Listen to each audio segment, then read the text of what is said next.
Continuing on our series of the organic macromolecules, our second group are the lipids.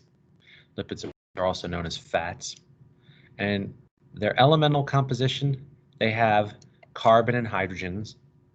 They can also have low proportions of oxygen, nitrogen, and phosphorus. So they'll have lower amounts of hydrogen if there is oxygen, nitrogen, or phosphorus added to them. But the simplest fats have just carbon and hydrogen.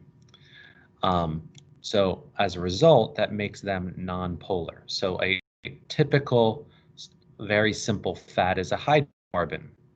So this is a hydrocarbon, and as you see here, all the valence electrons are being shared. And unshared electrons means it's nonpolar. Nonpolar means it's going to be hydrophobic, which means it's not going to interact very well, and it will form hydrophobic interactions with water.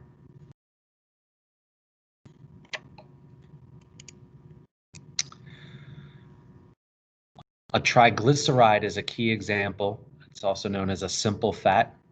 So much of the fats that would be found circulating through your system, it would be circulating through your lymphatic system, would be triglycerides. And then this is what your body then will convert into the fats that are either going to be stored. So your body is able to metabolize fatty acids in some cases instead of sugar, but it also can be used as a component to build things like a phospholipid, which is going to be used to make your membranes. So fats are going to be used as a energy storage. They're going to be used to make membranes, and then there are also some jobs that fats have, like cushioning or insulation, things like that. So triglycerides, they have this simple, they have a backbone structure called a glycerol, and a glycerol is kind of like a carbohydrate. You can see it has 3 hydroxyl groups attached to a carbon, attached to 3 different carbons. And then those are going to attach to a fatty acid chain. And as you see here, there's 4 different types of fatty acid chains. There's a saturated fat, which what makes it saturated is that all the bonds within the hydrocarbon chain are single bonds. And then there is a carboxyl group at the end that makes it an acid. And then each of the different types of unsaturated fats, so you have polyunsaturated fats, which have 2 double bonds. And in terms of those, that I have it saying that that's the best, meaning that's the healthiest form of fat. So like nut oils, olive oil is going to be like that. So it's going to be a type of oil that will be liquid even if you refrigerate it. Then you have the monounsaturated fats. There is cis monounsaturated fats, and basically they have a single double bond, and the orientation of the additional carbons on either side of the double bond will cause it to go up. So it forms a boat. So whenever you take organic chemistry, if you do take organic chemistry, you'll learn the cis structure is referred to as a boat structure, and then the trans structure is referred to as a chair structure. So the trans fatty acid, it forms a kink in it, and basically what that causes is it causes it to not be able to stay liquid. So trans fatty acids, a lot of times, they don't occur naturally in vegetables. The way that they would occur in the way that we usually see them produced is that they're caused by hydrogenated vegetables, where we add hydrogen to something that's a liquid to turn it into a solid. And we turn it into a solid to replace butter in the production of pastries and cakes and things like that. So we use it to make shortening. And hydrogenated fats that produce trans fats are bad. But again, trans fats don't really occur in nature. They have to be created. So this is a picture of a triglyceride, and what basically happens is a hydrogen is removed off of the this end over here, and then a hydroxyl group will be removed off the other end, and then you form what's called an ester bond. An interesting thing that's an evolutionary difference. So there are some phospholipids that will have not an ester bond connecting their glycerol chain to their hydrocarbon chain, but instead an ether linkage. So basically we'll remove this double bonded oxygen, and that just causes it to have slightly less polarity. And that allows their membranes to be able to withstand much more intense conditions than what the ester bond does, because the ester bond has lots of polarity, so it causes this to be much more liquidy. So these are all going to be very liquidy and much more soluble type fats, which is why they would be found in the lymphatic vessels. So this is the formation.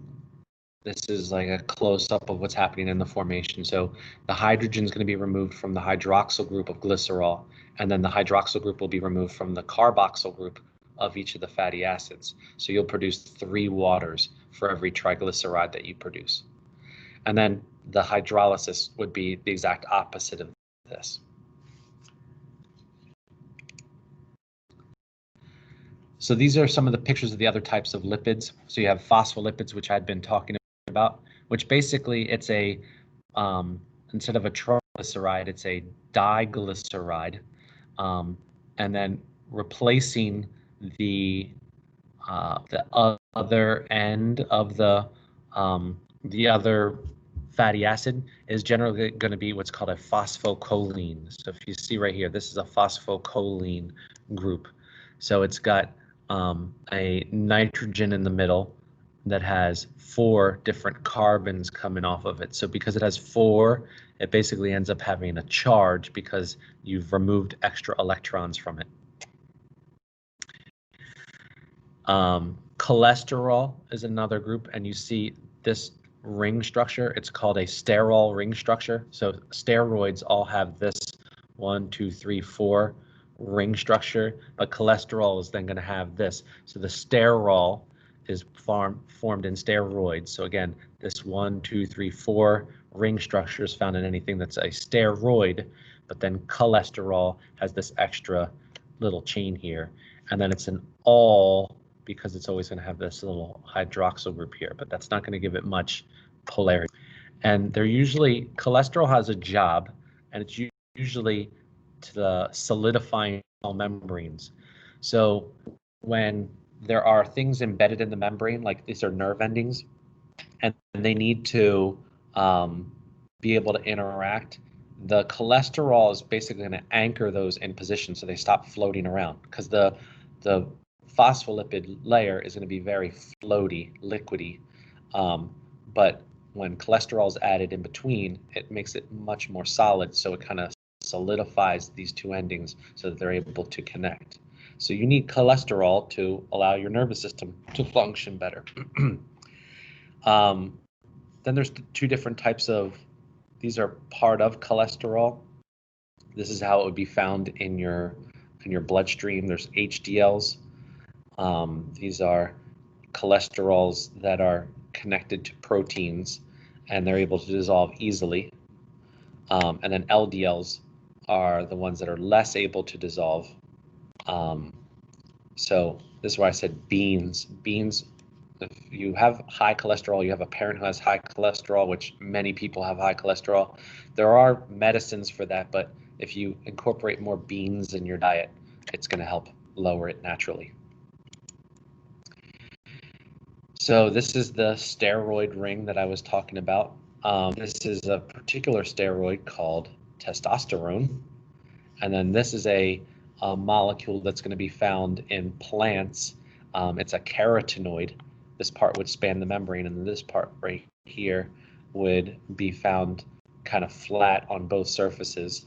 And they can be used to kind of help communicate across the membrane.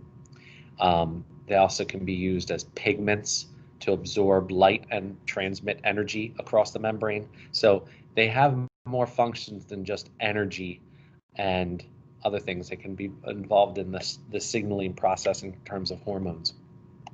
So We'll learn a lot more about lipids as we go throughout the year, but this is a good initial primer.